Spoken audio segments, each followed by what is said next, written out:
Om Shanti, Shanti, Shanti. Welcome.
Sri Ramana Maharshi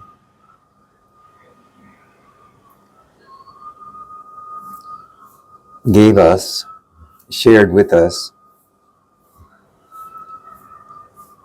this direct inquiry through the question, who am I?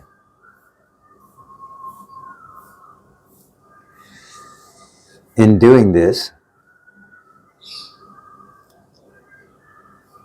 he pointed us directly into the heart of self-radiance, into the heart of being, consciousness, and bliss. He took hundreds or thousands of years of advaita teachings, of non-dual teachings,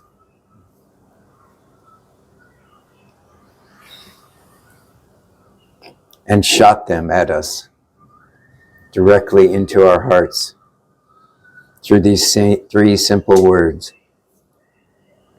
Who am I? For this reason, this inquiry is often referred to as the direct path.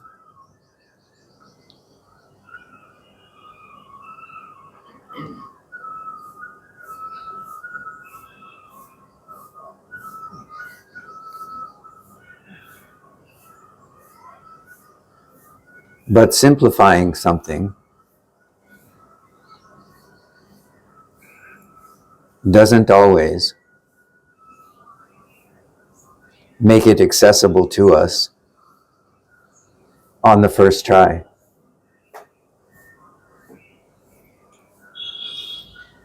And so,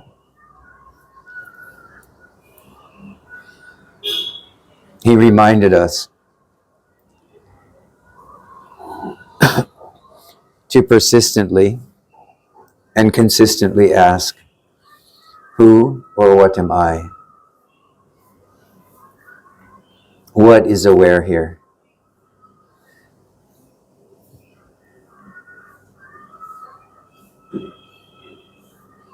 He said, each time this feeling of me or mine arises,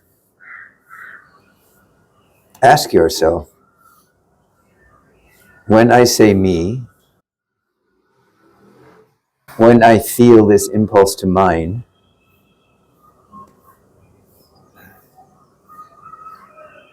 to whom am I referring? And then look for this one. The inquiry, who am I, is not a mantra.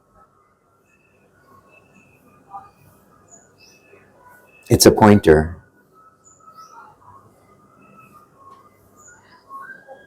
It requires of you that when you ask the question, who or what am I? You look for this I. Look for this me. Look for the thinker. Look for the doer.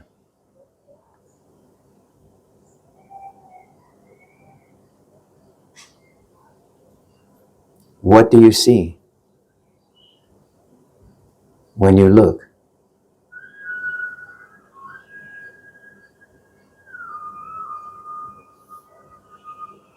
Can you find this me?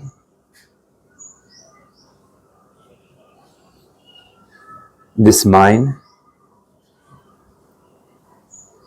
Or do you simply find sensations? Seeing, hearing, tasting, touching, smelling, and thoughts.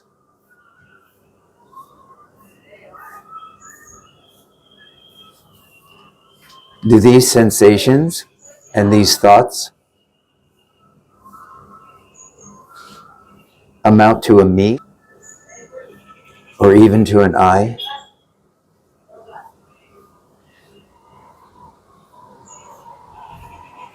Or do they dissolve as soon as you look at them?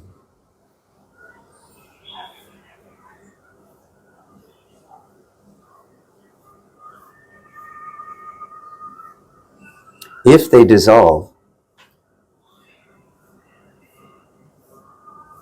through this reflection, looking for the I, for the me, for the mind, for the thoughts, for the emotions, can they be real? Or are they just passing by? It's the attempt to find reality in them that causes us to suffer. To put our identity, our identification, our sense of me or mine into these ever-changing, constantly moving, coming and going, rising and falling phenomenon that we are able to experience through the faculties of the senses and the mind. But ask yourself, if this only lasts a moment, a minute, an hour, a week, even a month or a year, and then it dissolves into nothing, can it be real? Is it real? Or is it simply passing? Once there's this recognition that everything is passing, then the question, what is aware of this passing, can arise naturally. And it will arise naturally, whether or not you've ever heard of Advaita Vedanta, you've ever heard of Ramana Maharshi. If you are simply watching and understanding the temporary passing nature of everything that you experience, whether it lasts a moment or it lasts a lifetime, as soon as that recognition comes,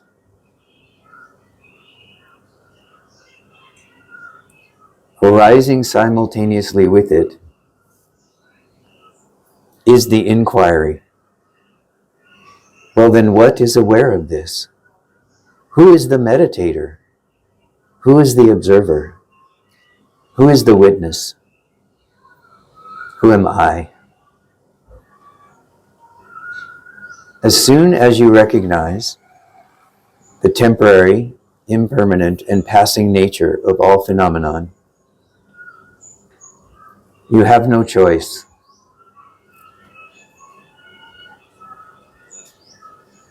but to ask, if this is unreal because it is passing, temporary, what is real? What is permanent? What is not passing?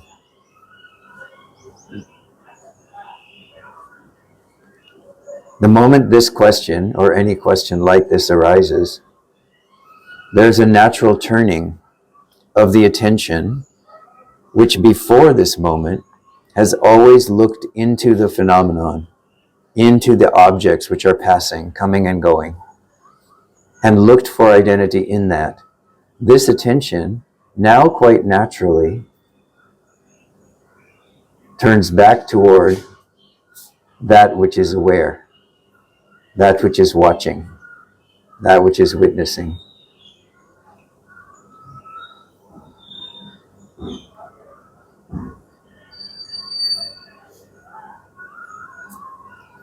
Of course, turning toward awareness, turning the attention naturally turning toward awareness,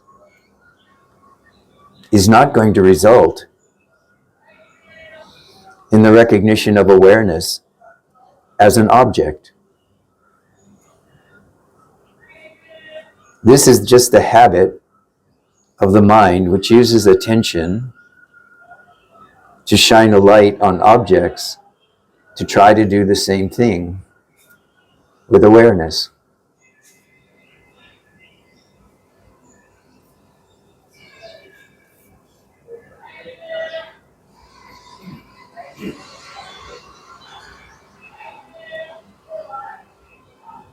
Before this moment, the light of attention has always been able to shine itself in some way, quite naturally, on the objects which move through consciousness, which move through awareness. But as it turns to try to shine that light on itself, something very interesting happens. It utterly fails. But in this failure, somehow recognizes itself to be that light, even though it cannot see it as an object. It can recognize its own self-radiance. This is the end of your journey.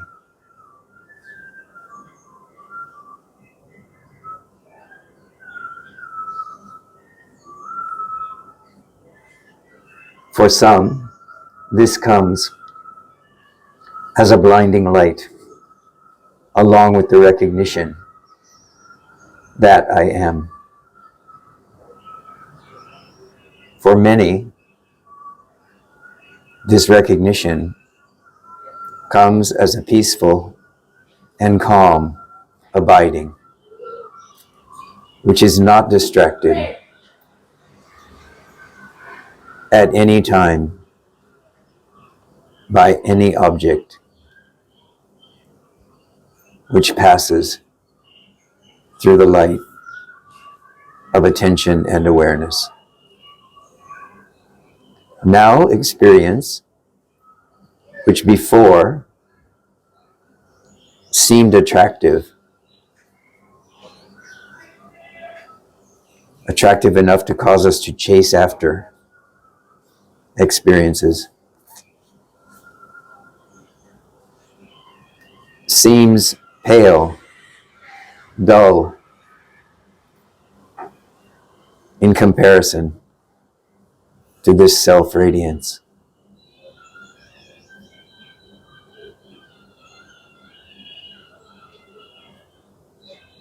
In the body and mind, objects, sense objects in the form of taste, touch, smell, sight, and so on, hearing, thoughts, emotions, continue to come and go.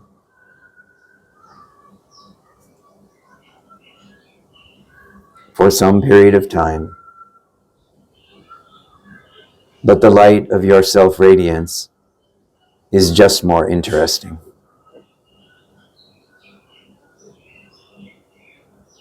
This mechanism slowly wears down the momentum of conditioning until the objects, whether they continue to come and go or not, hold very little or no interest at all.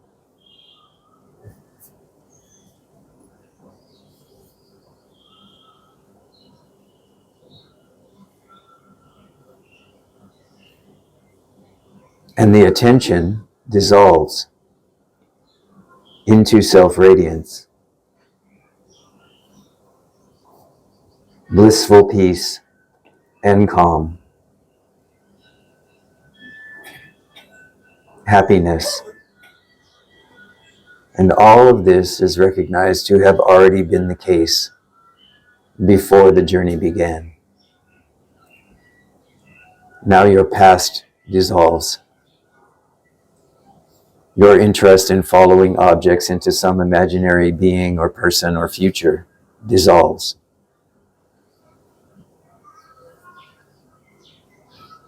You are here,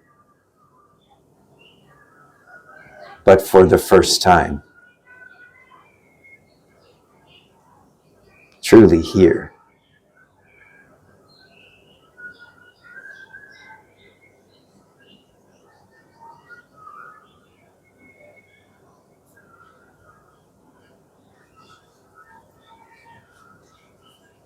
Now everything can come and go.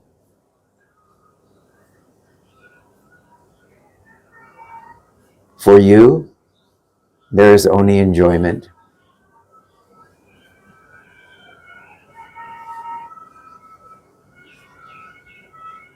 Not the pleasure of a narrowed attention identified with a me, as was the case before, but a vast recognition that within the space of being consciousness, this Leela, this play, just goes on as life itself, not as me, not as mine.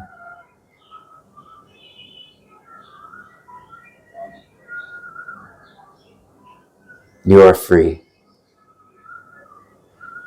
This one you thought you are is free.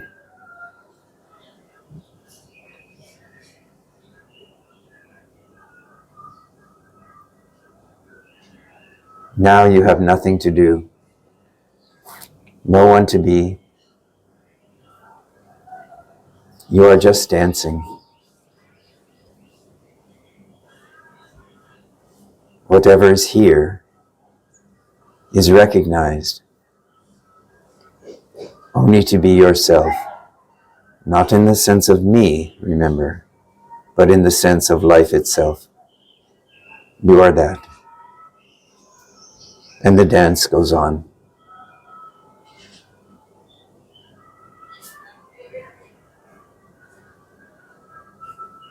You are happy in a peaceful, calm, and serene way.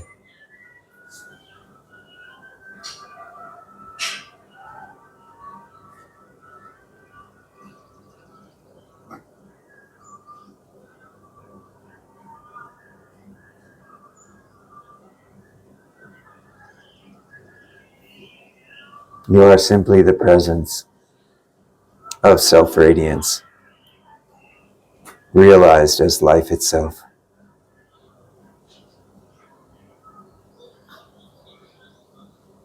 Needing nothing more.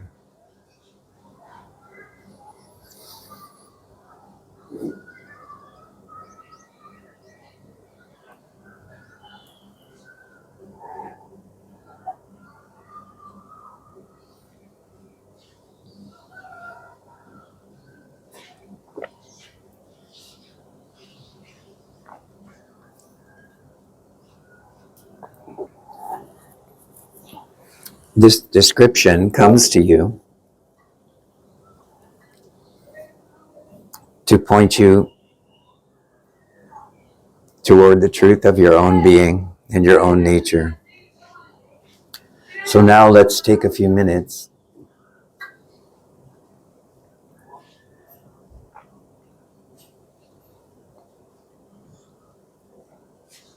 to remove your doubts that this is your nature. These are not just fine and fancy words. This is your nature. The first step to realizing your nature is to have someone point it out to you. The next step is for you to say, everything which is not that is not me. Not as a form of denial, but as a form of recognition. I am that being consciousness. And nothing that this momentum of conditioning can do can convince me otherwise. I simply am not this habit of conditioning. Along the way, doubts arise.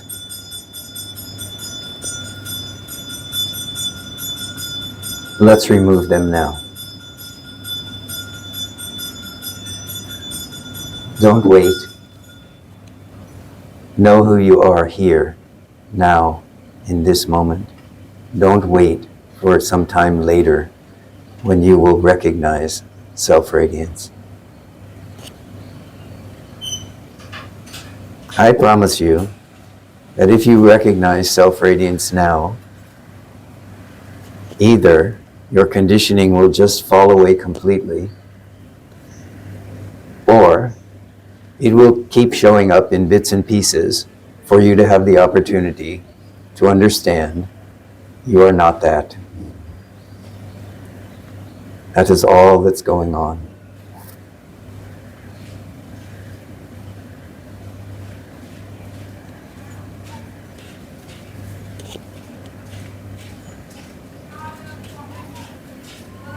So whatever is coming up for you, whether it is full self-radiance in this moment, or there is some doubt, don't take it personally. It has nothing to do with you. That is not who you are. So we come back to the question, who are you? We have a microphone here somewhere, so if you'd like to speak, please ask for the microphone.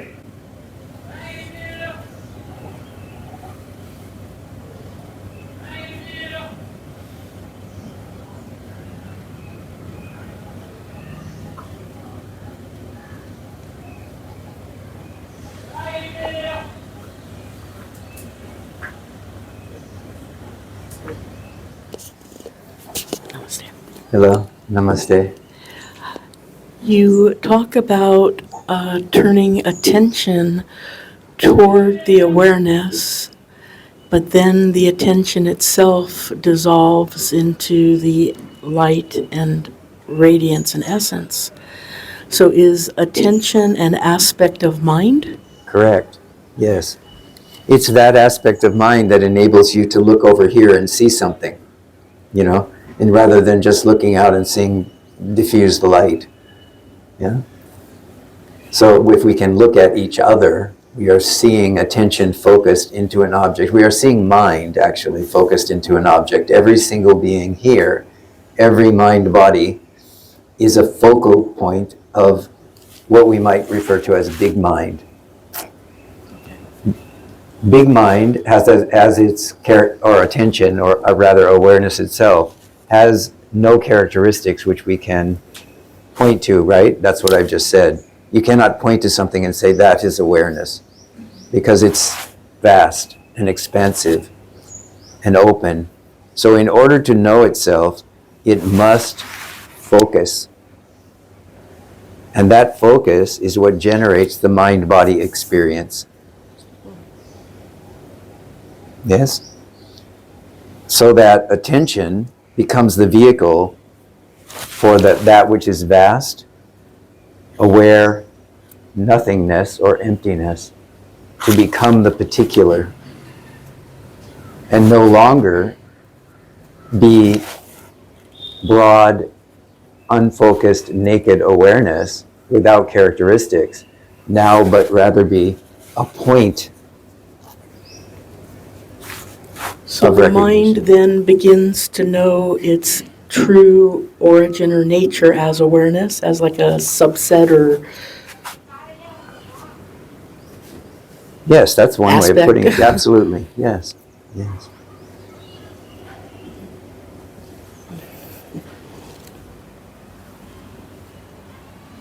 We can say that in some way, something wants to know something about itself. But since that something has no characteristics, we can't really even call it a something, can we? We just know through the waking state that we are here in this moment, and we seem to be aware through the recognition I am or I exist. Something is here, we know that. Inquiry is about when we come to that recognition that that something cannot be found in the objects, cannot be found in the phenomenon, cannot be found in the experiences.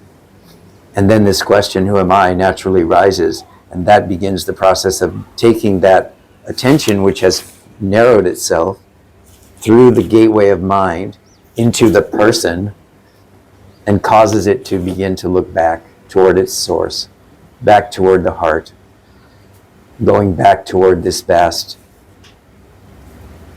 conscious emptiness.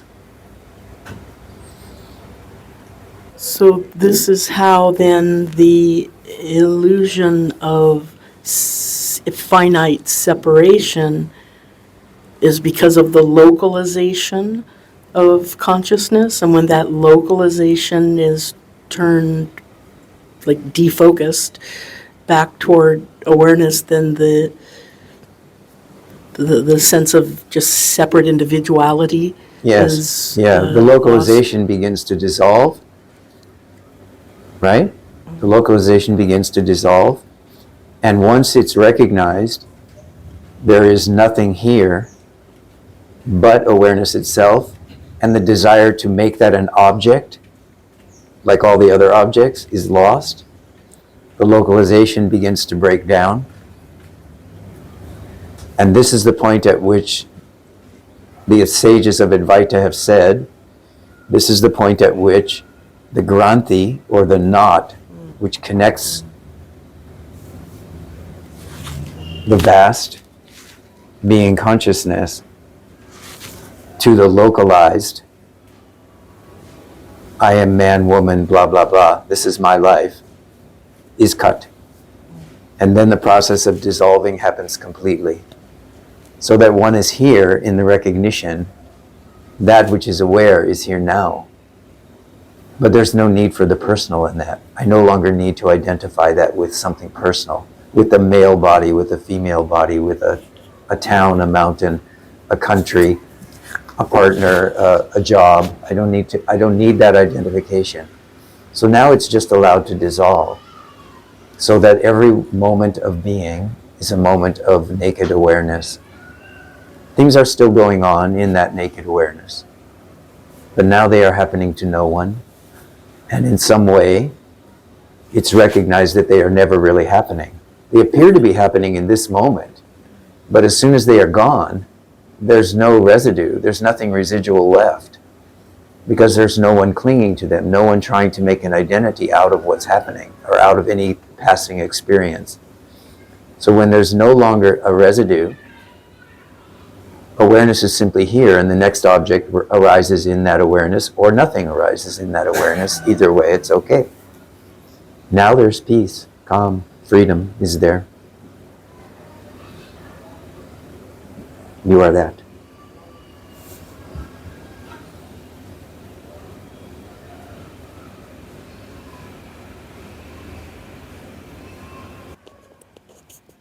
Namaste. Namaste.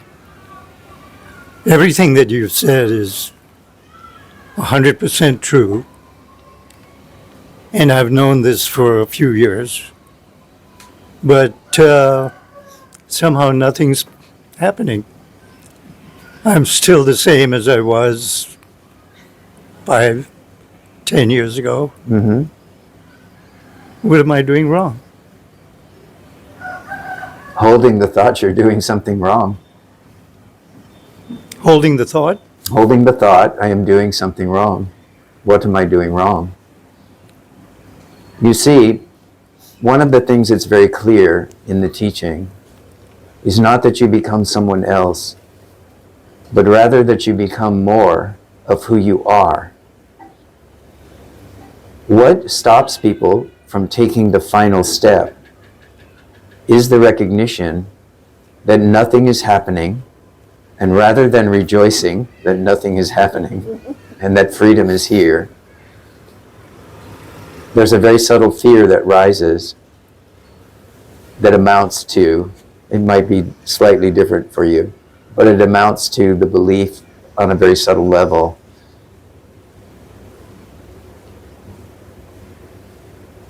I have not realized yet.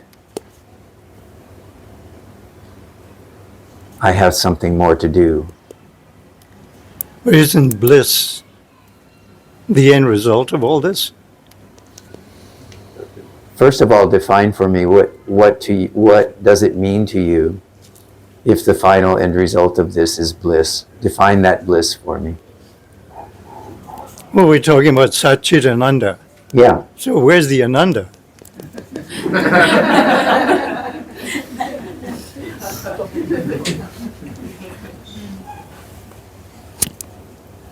Perhaps it's there, but it's not in a form that you expected or that you are still expecting.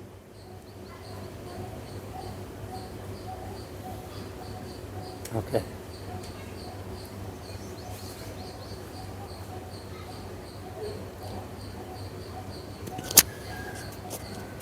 If you expect that this bliss that comes at the end is going to be some form of happiness that the mind recognizes, using the standard of sense happiness, mind happiness.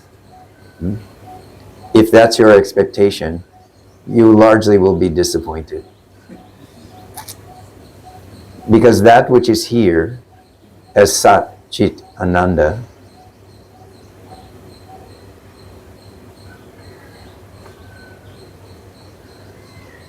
is not available as anything that the mind can comprehend or identify. If it could, if it was, you would be able to know yourself as being consciousness using the mind. But it's not until the mind dissolves in some way, this identification with body, mind, world, past, present, future. It's not until that dissolves and there is no you left that this deep recognition, this prior recognition of freedom becomes intuitively perceived. So the only thing I would suggest to you, if you have had this experience, as you say, and you are living in that space, is be willing to let this you that is asking this question, when or how is this going to happen? When will bliss come? Let this you die. Because perhaps this is the final questioner. This is the one that needs to dissolve. And the definition of bliss in Sat Chit Ananda is naked awareness in which there is no vestige of you. This is why the sages say, when they are pressed about it, there is no one here. How can they say that? Yes, how can I say that to you? I'm sitting here, there's this body, there's this chair, there's all of this is happening. And yet I can say to you, there's no one here. You may think there is someone here, but that is a projection of your subtle clinging to this you identity, to this me-ness of all of your prior experience. But if you let go, if you know beyond any doubt, I never existed, I have no past, I'm not interested in some imaginary future. If you can know this fully in this moment, and you can let this you, this me-ness, leave you now with the understanding that it was never true of you, then you can see there is no one here, there is no one there.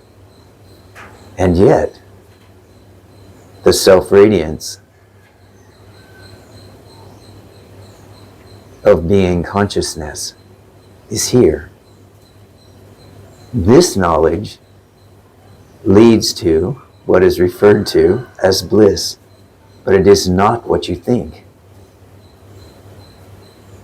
So, let go of that last expectation that you think you understand where you're headed. You think you understand who you are, what you are, and that it should manifest in a certain way. Let that one go. That one is the final delusion for you. If you have had this recognition, as you say, and I accept and believe that, now let go of that one. Be here and see what happens. No past, no present, no future. Simply here, as you are right now, yes? You exist, right? Fully. You know it. And this is not dependent upon this body-mind. If you've had this experience that you pointed toward, you know I exist. Correct? Correct. Doesn't depend on this body-mind. Right? Transcends this body-mind. Now let go of all those other ideas, and you are here.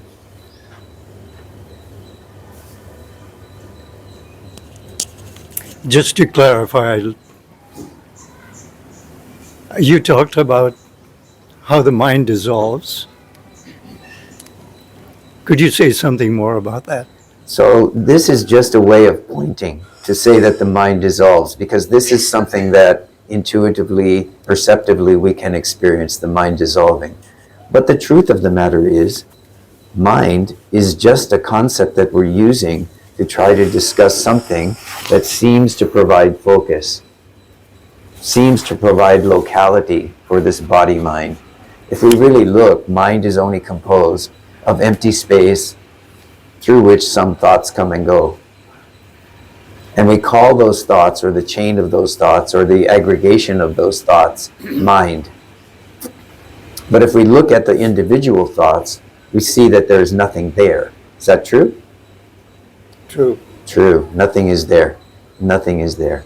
So what we're referring to as mind is simply the space in the waking state that the apparent experiences are happening in. Right? But what it really is, in the larger sense, is just that somehow mysterious ability that the vast, open nothingness, which is aware, can localize itself. And this is what we refer to in Advaita when we say mind. So, just to be clear, Okay. no thoughts mean no mind.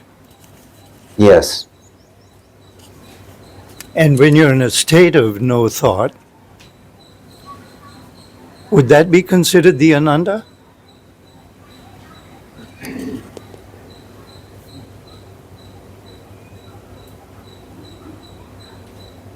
Certainly to be without thoughts is a blissful state.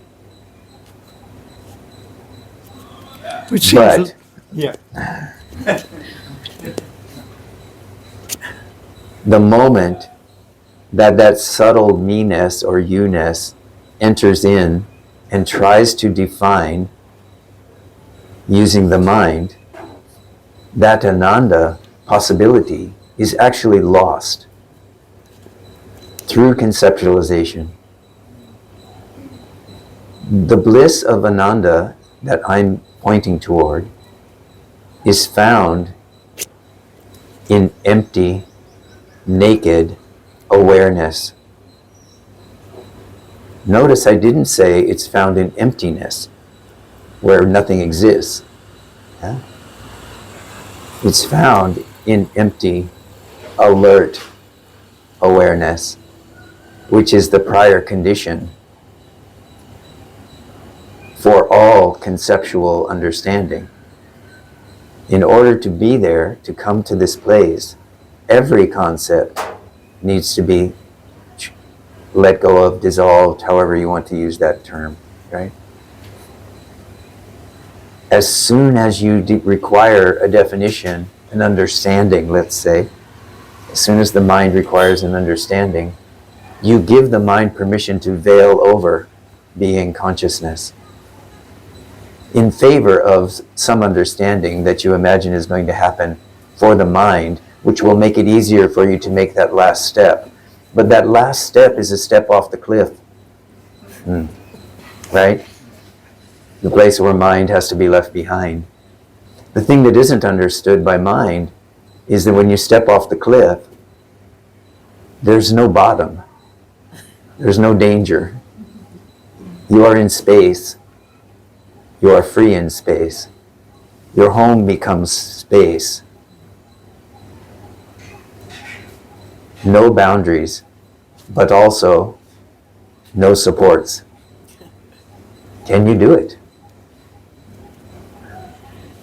I'm going to need some help. Just remember that you are always free. Thank you. If you are always free, and this is your remembrance,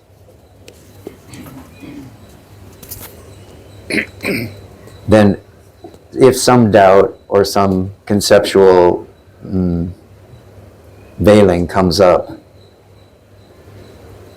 you won't be bound by it for long, because you will have established yourself in the recognition of being consciousness as freedom. So you will be unwilling to be bound by any concepts in the mind. You simply will be unwilling.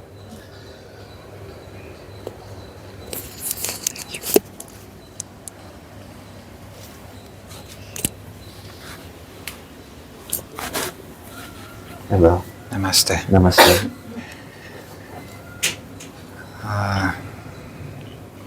In that inquiry, source is basically, well, as to me, the most important part, because that's where you're going to, well, where you have to, you're supposed to go. That's where you're aiming the arrow. That's where you're aiming the arrow.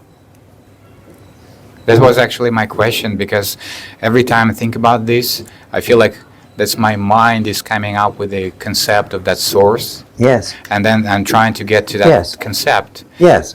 So my question is there any indicator to validate whether I'm moving to concept or to something that you're trying to point to? Well, in some way I can say it doesn't really matter. Because if there's a necessity, if there's a need in a given moment, right, or a point in time, that a pointer is needed, then use that pointer with the understanding and know that you're using the mind conceptually to look at the mind conceptually, right? The reason you're doing that, though, is because, as the allegory goes, you are going up to the thorn bush and breaking off a thorn in order to remove the thorn from your foot. The thorn is here in your foot, it's causing you pain. You take the thorn, you remove the thorn, you throw both thorns away. So if for some period of time you need to have some concept, you use some concept in order to focus this mind toward the heart itself and to take the energy off of, take the identification off of the phenomenon which are whirling around us all the time, if the sense doors are open, then that's fine. Just use it without this worry about whether or not it's going to be a problem. The fact of the matter is that any time you use any tool of concentration, whether it's breath work, whether it's mantra, whether it's, if you're following the path of wisdom, the path of jnani, which is what you're describing, you're using some pointer, right? Makes no difference. In the end, all those tools are going to be put down in favor of stepping off the cliff. Okay? So don't worry. If you can keep your attention persistently and consistently throughout your days on that tool that you're using, eventually that tool will become unnecessary and the tool will dissolve along with the problem it was trying to resolve. Okay, thank you. One more question. Yeah. That question about grace. Is it required or maybe even like a essential part of the process of getting awakened? Well, what I can tell you about that is that grace is always here. So it makes it an essential part of everything.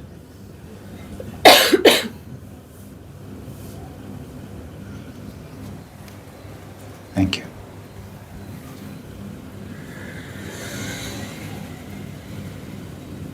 If for some reason, however, you're unable to perceive or to feel in some way this grace in operation in your life, you need only look back on your life. Look back to the person that you were 20 years ago, 30 years ago, 10 years ago, and look at the person who is sitting here now.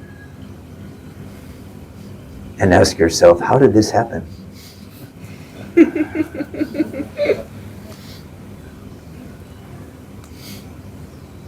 Was this my plan? Not that I recall. And yet somehow, here I am. You can call that experience whatever you like to call it. The tradition calls it grace.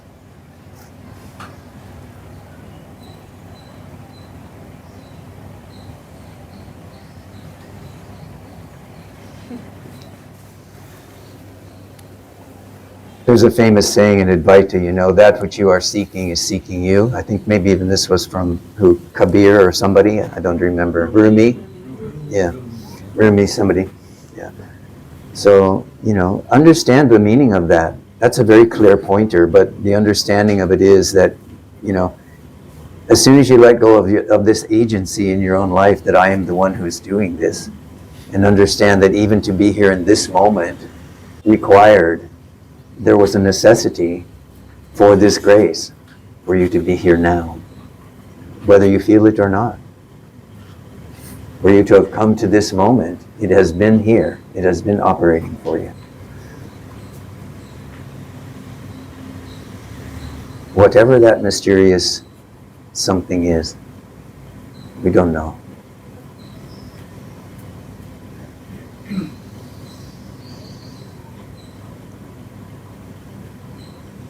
There is only one self.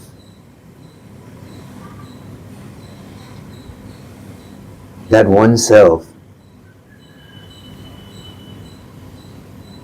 having allowed you to step out into this imaginary identity of me, is now calling you back home to itself. You think I am doing something, but without this impulse, through grace, through whatever that mysterious is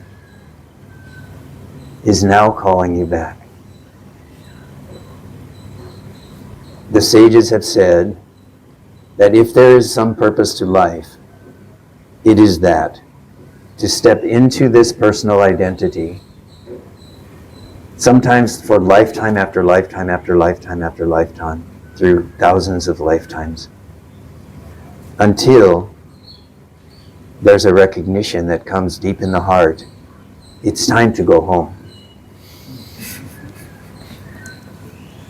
I am done playing now. And whose impulse is that? And how in the world did that impulse happen to happen in this moment, in this body-mind? This is grace. There's nothing else that can be said about that. I am not smart enough, right? I am not intelligent enough. I am not clever enough to have decided early on in this life that this was where this life would come. I'm not that clever, quite frankly. Neither are you.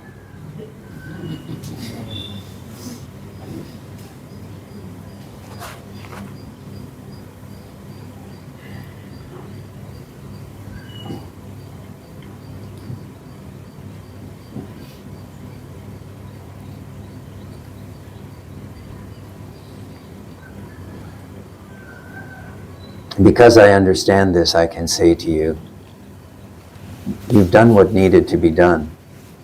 Now rest and just understand what is really here. It is not you, it is the self.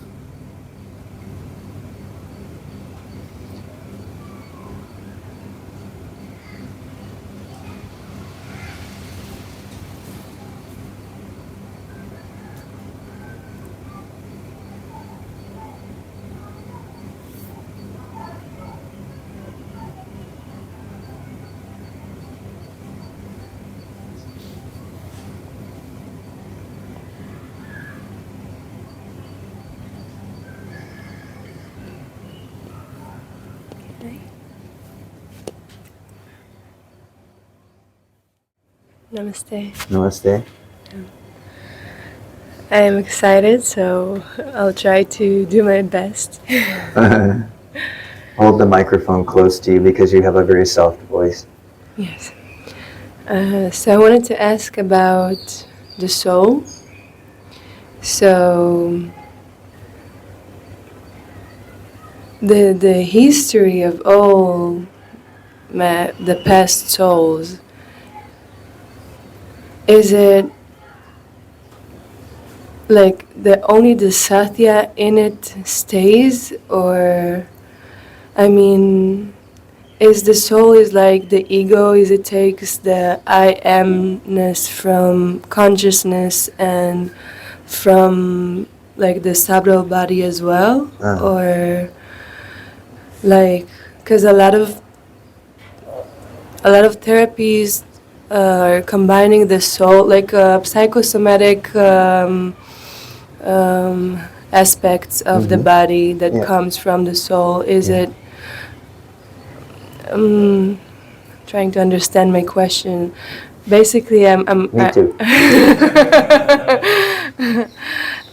like, so is the soul takes the I amness, the feeling, like from the history of the souls, of the satya, of the past souls, and also from consciousness.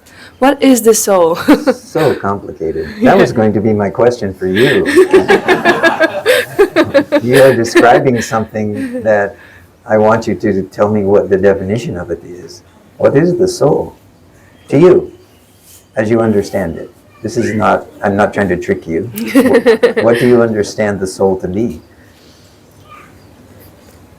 I think that, and I only think that there is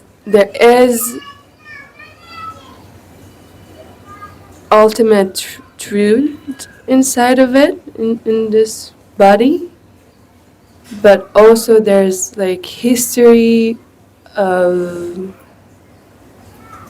past lives, like the sense of knowing that it contains. Yes. And I think that what makes me confused about it is like that it's a fact, like this is what a lot of therapists trying to solve through the body, like through like those psychosomatic feel like senses, complaints that comes from the soul. So can it contain also the mithya, like feelings and sensations? I mean, was it clear? I'm trying my best.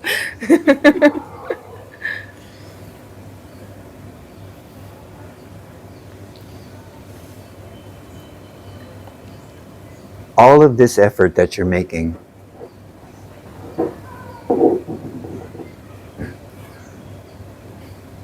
is much more complex in your mind than it needs to be.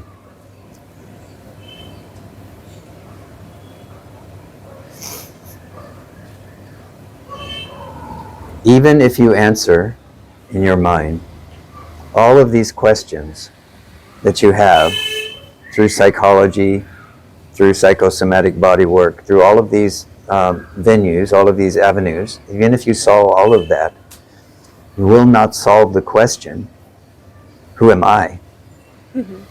Because all of these modalities and all of these ways of describing human experience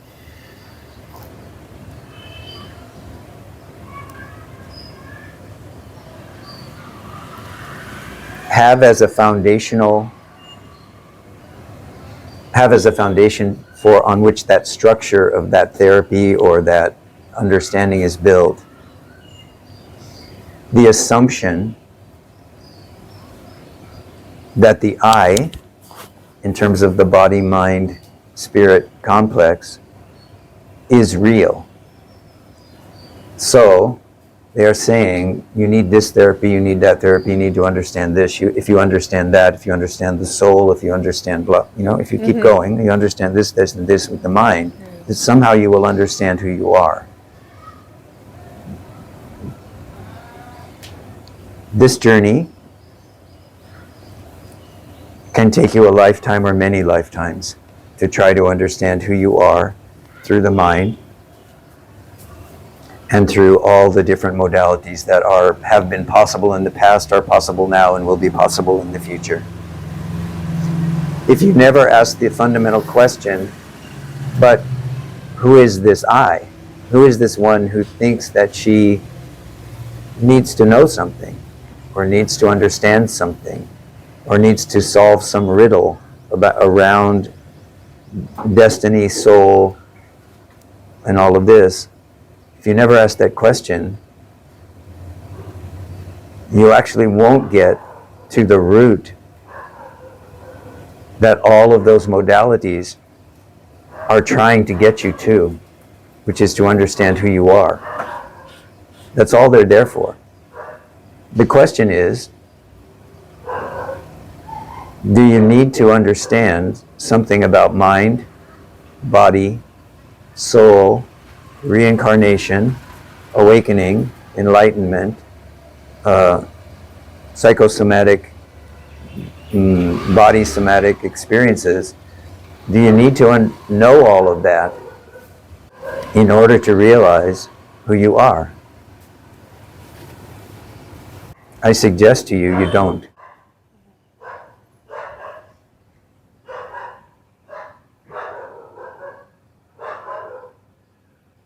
Sri Ramana said that a simple, uneducated person could awaken much more quickly than a very educated and very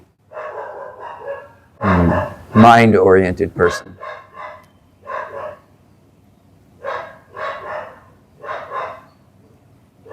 And experience shows that what happens at the moment when the me and the mind along with it dissolve is that one sees the absolute non-necessity of understanding anything with the mind, So I would just suggest to you that you don't tie yourself into mental knots or into mental asanas, but rather just ask the question, who am I? And let the answers to those questions become obvious to you. They are not obvious to mind. That's why this search is so enticing. It's why it's so addictive, and you can say. But if you understand who you are, paradoxically, spontaneously, all the answers to these kinds of questions come clear to you. And in some way, the answer is, yeah, they are there, they are interesting, but they are not the real. I am the real. The self is the real. And so I can dabble in these questions if I want to, but it doesn't impact my freedom at all. The danger beforehand is that you get involved in all of these kinds of inquiries and questions and pursuits and spend a lifetime doing that. And then at the end of the lifetime go, well, that was nice, but what did I learn? What have I learned? Have I found out who I am? Have I discovered who I am? And this is the reason and the purpose for this existence, is to understand, who am I? Not what is the nature of mind and all the ways it can be described and explained. So, ask yourself what it is you want. There's a more direct path available to you. But if you want to go that way, have fun. Until you don't. Then you will come back to the direct way. Did you want the microphone?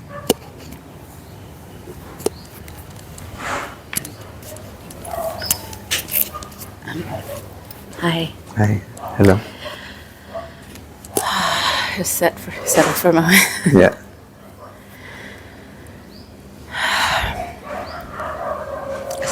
So I keep having these, for a very long time, very visceral experiences of release and shifting, and I found I can't really do a quiet meditation anymore because it's when things come up.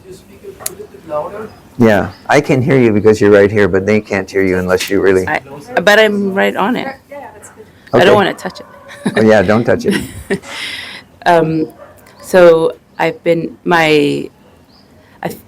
have very visceral experiences of letting go. And I found that I haven't been able to sit in just a still, quiet meditation for a while, though I did for a long time before. And there's just uncertainty about how I should meet this or focus, because I'm not technically meditating, but I don't know, maybe I am. But every day there is this unwinding, and life just brings me stuff. And Yeah. it's all like associations from the past, really. Like, even if it comes up now, it's just the past coming up and dying. Yeah. So I don't know, I just keep just rolling with it and see what happens. As things are rolling on the screen, like on a movie screen, It's more felt than seen. I don't see visually a lot. Is there reactivity in the mind? Sometimes, but I label it, and then that helps it break You up. label it as? Well, Give me an example. Not what comes up, but what do you Yeah. label the feeling as? Like fear or? no, like I feel, there's a squeezing sensation, Uh-huh. and I feel my breath tightening, but because it's this progression that as I recognize more and more, I have to say less and less for myself. Yes. Yes. So I simply say whatever is useful to ground me, so that I don't feel, because Okay. the squeeze is so intense, I can't even think. I can't function. Yeah. So, then it sounds as though, correct me if I'm wrong, it sounds as though you are simply here, you are observing, witnessing, and when it's necessary, you say or do something that allows you to let go. Otherwise, you are just here watching, observing, witnessing, without opinion, without reaction. This is your meditation like this now? I wouldn't say it's that perfect, but. No, well, I'm simplifying, of course. Yes. I think that happens, and then there's maybe thoughts come in between, and then when it releases, it's absolutely quiet and still for, just by Beautiful. itself. Keep but going. For a little. Keep going. Just keep going. Understand that all is well. So give yourself that basic understanding that all is well within the space of what you're doing right now. Okay? So the element that's going to work against you in this situation is self-doubt. Am I doing the right thing? Could I be doing something different? Should I be doing something different? This is all in the realm of self-doubt. Just don't give any energy to that. Just keep the witness position. And if it comes to you spontaneously, ask yourself, who is aware of this? So that you're not, so that you lose the last vestige of interest in the phenomenon and take more interest in the watcher, the witness. Okay? That shifts the energy more toward the source, and it gets you through this feeling of sort of being stuck in this place where you don't really know what's happening in your meditation. Yeah? I get overwhelmed with pressure. Like it's just pressure, and sometimes there's feeling tones. I don't know what I'm feeling. And yeah, but that's where the naming actually comes in good. You can, because you can say this is pressure, right? Or you sense that even if you don't use your mind to say it. This is pressure. But that's the moment at which this attention, which is trying to focus on pressure and trying to get it to expand and become something that has something to do with something, right?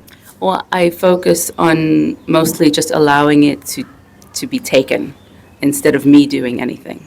If that meant, like, I offer it to light or Holy Spirit or whatever. Yeah, but understand that in order to do that, you still have to be standing in the subject position, and you still have to be seeing an object and trying to give it some direction. The purpose of the inquiry is to begin to get you to turn toward the subject, not to really need to do anything with the object.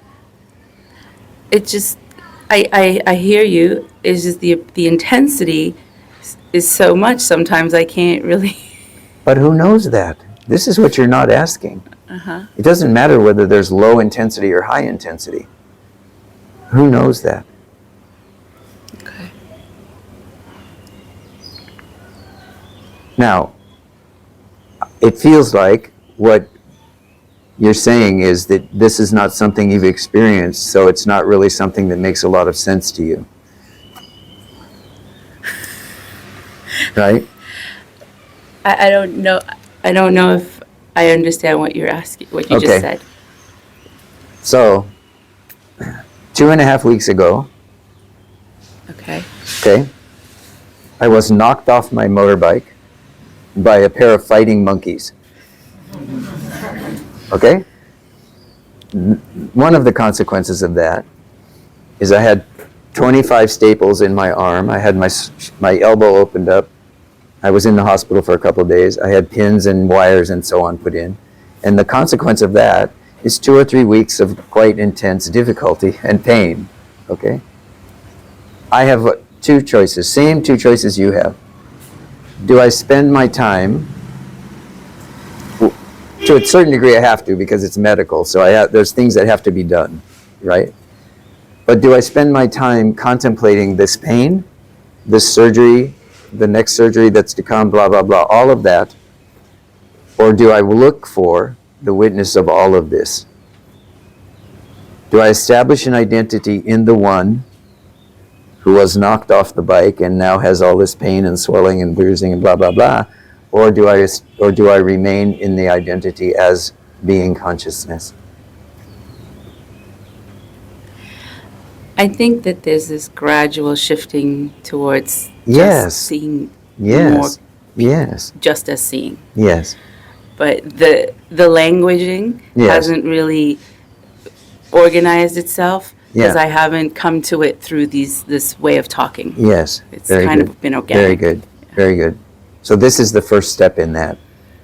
You know, the first thing that we do is in any sort of change which is on the horizon for us, the very first thing we do is become open to a new perception or a new set of ideas. And then we test them within our own experience to see, does this apply to me or not? And then if it does, that behavior or that way of perceiving becomes the way that we perceive from that moment forward. So it's like a 3-step process. So you are just in that first step. The way you described your experience is the way you have been perceiving it up until now. Hopefully, I've just given you another way of perceiving your experience, to look at this intensity that's coming in your practice, in your meditations right now, and to shift attention from that intensity toward the one who is looking, or the one who is labeling, or the one who is naming that as intensity, and to ask, who is that one? Who is aware here? Who is this witness? And to begin to shift that attention. If you find that that is beneficial for you, what will happen is the pressure or the tension or what you're experiencing in your meditation may continue on some level. It also may drastically reduce. Yeah, I've noticed like the way I receive it makes a big difference. Like if I Yeah, focus on absolutely. open heart and just like my word is friendly, allowing, Yeah. because the friendliness sets my mind. Then the intensity is, even though it's the same intensity, the experience of it is a quarter. Right. But I still, Well, then I'm just affirming what you're already discovering. That's all I'm doing. But I may be just giving you I'm not trying to give you a new form of languaging, but it might be helpful for you to have another way of perceiving what's happening for you. And I just want to say, yes, what you're experiencing and the way you're languaging it and the way you're experiencing it, there's validity in that. So you're being guided in the direction you need to go in. Now you need to trust it. yeah, because this thought keeps coming, and it's not about the physical body, but it just keeps coming that I'm dying. And Yes. then I don't mind. There's no reaction to it, but there's this intense emotionality that just comes. And I think it's like a sense of, it's like an opening of something, but it's an intense. Yeah, did you all hear what she said? So she said that what's happening now is that she's recognized that what's coming in this intensity is this recognition, I am dying. Okay? So what I want you all to understand is that you are. You are all dying, but it's not the you that you think you are. Huh? Right? I mean, that's not correct. It's the you that you think you are that is dying, not who you really are. So it's the me, mine complex, which sadhana unravels. And when that becomes an earnest pursuit, what comes up is I am dying. But it is not physically dying. It is this perception of who I think I am or have been, and that is dying. And that will die. And all the traditions possess within them some form of sadhana, which is related to the process of the death process of the physical body, in order to get the yogi to understand that she will eventually die physically, but the intention behind that is to provide motivation to understand who you are now while the body is still here and the body is still strong. But the experience of understanding that you are not the mind, not the body, not the emotion, not the experiences, not the past, present, future, not the waking dreams, sleeping state. To understand all of that, you undergo a psychological death that feels very much like I am dying. Right? So it is the me which is dying, but it is giving birth to, in that moment, the self. So just keep going. Keep going. And when these things come up, don't hesitate to label it, this is fear, or this is fear of dying. Because a lot of times what happens in the body-mind complex is when we label something with a deep level of perception, and we know that what we're doing is naming it in truth, then it undercuts it. Yeah. So we become accepting of the fact that we are all dying physically sooner or later, and we become more willing to accept the fact that this personality needs to die in order for the truth of my nature as the self, as being consciousness.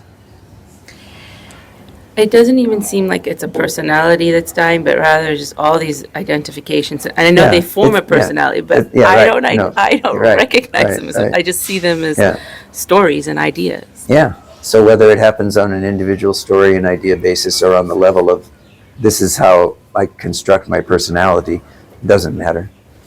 Yeah. Just keep going. Just keep going. And this process will just keep opening and opening. Soften into it.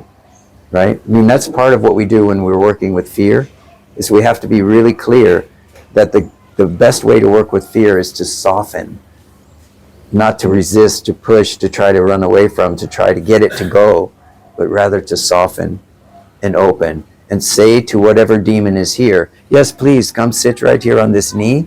I will give you a hug. Come visit with me and we will see. We will see if this is true or not. Are you really a demon? See? Yeah. So open the heart of compassion and all will be well. Thank you. Keep going. All right. Please be well and happy.